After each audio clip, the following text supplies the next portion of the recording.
இனி வீட்லயே பானிபூரி செய்யலாம் எல்லாரும். ஆச்சி பானிபூரி கிட்.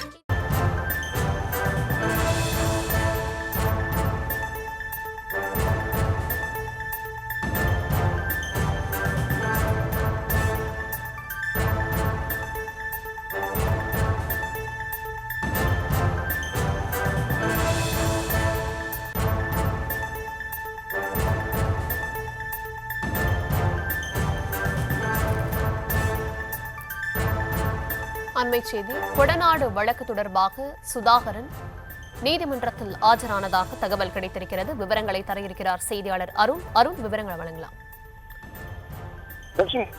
அதாவது கடந்த 2017ஆம் ஆண்டு நீலகிரி மாவட்டம் கொடநாடு எஸ்டேட் பங்களாவில் நடைபெற்ற கொள்ளை வழக்கு தொடர்பான விசாரணை கோவையில் இருக்கக்கூடிய சிபிசிஐடி அலுவலகத்தில் நடைபெற்று வருகிறது. இந்த வழக்கை பொறுத்த வரைக்கும் கொடநாடு கொள்ளை வழக்கு, அதே போன்று அங்கிருந்த கம்ப்யூட்டர் ஆபரேட்டர் தினேஷ்குமார் என்பவர் தூக்கிட்டு தற்கொலை செய்து கொண்ட வழக்கு, அதே போன்று முன்னாள் முதலமைச்சர் ஜெயலலிதாவினுடைய கார் ஓட்டுநரான கனகராஜ் விபத்து வழக்கு, இந்த 3 வழக்குகளும் சேர்ந்து ஒரே வழக்காக தற்போது விசாரணையாக நடைபெற்று வருகிறது.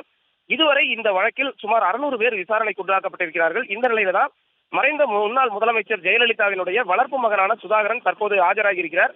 இவருக்கு இன்றைய தினம் நேரில் ஆஜராகுமாறு சிபிசிஐடி போலீசார் சார்பில் கடந்த 23ஆம் தேதி அவருக்கு சம்மனானது வழங்கப்பட்டிருந்தது. அதன் அடிப்படையில் தற்போது ஒரு நிமிடத்திற்கு முன்பாக அவர் இந்த அலுவலகத்திற்குள் விசாரணைக்காக ஆஜராகி இருக்கிறார். ஏற்கனவே அவரை விசாரிப்பதற்காக சிபிசிஐடி காவல் கண்காணிப்பாளர், கூடுதல் கண்காணிப்பாளர் மற்றும் துணை கண்காணிப்பாளர் ஆகியோர் காலை 10 மணி முதலே இங்கு இருக்கிறார்கள். தற்போதுதான் அவர் வந்திருக்கிறார். அவரிடம் சம்பவம் நடைபெற்ற போது கொடநாடு எஸ்டேட் பங்களாவில் சிசிடிவி கேமராக்கள் இல்லை என கூறப்பட்டிருந்தது. இந்த நிலையில சுதாகரன் அந்த எஸ்டேட்டின் பங்குதாரர்களில் ஒருவர் என்ற அடிப்படையில் அவர் இன்று விசாரணைக்காக அழைக்கப்பட்டிருக்கிறார். அதே போன்று அங்கு சிசிடிவி உண்மையிலேயே வைக்கப்பட்டிருந்ததா, அந்த நிலவரம் என்ன, அதே நேரத்தில் இந்த சம்பவம் நடைபெற்ற பொழுது சுதாகரன், இளவரசி, சசிகலா ஆகிய மூவரும் பெங்களூரு சிறையில் இருந்த நிலையில இந்த சம்பவம் குறித்து சசிகலா ஏதாவது சுதாகரனிடம் கூறியிருந்தாரா என்ற அடிப்படையில் தான் தற்போதைய விசாரணையானது இன்றைய தினம் நடைபெறும் என்று காவல்துறையின் தரப்பில் தெரிவிக்கப்பட்டிருக்கிறது. அதே நேரத்தில் இன்றைய தினம் சுதாகரனிடம் நடத்தப்படும் விசாரணை என்பது ஒரு முக்கிய துருப்புச்சீட்டாக இருக்கும் என்றும் காவல்துறை தற்போது தெரிவித்திருக்கிறார்கள்.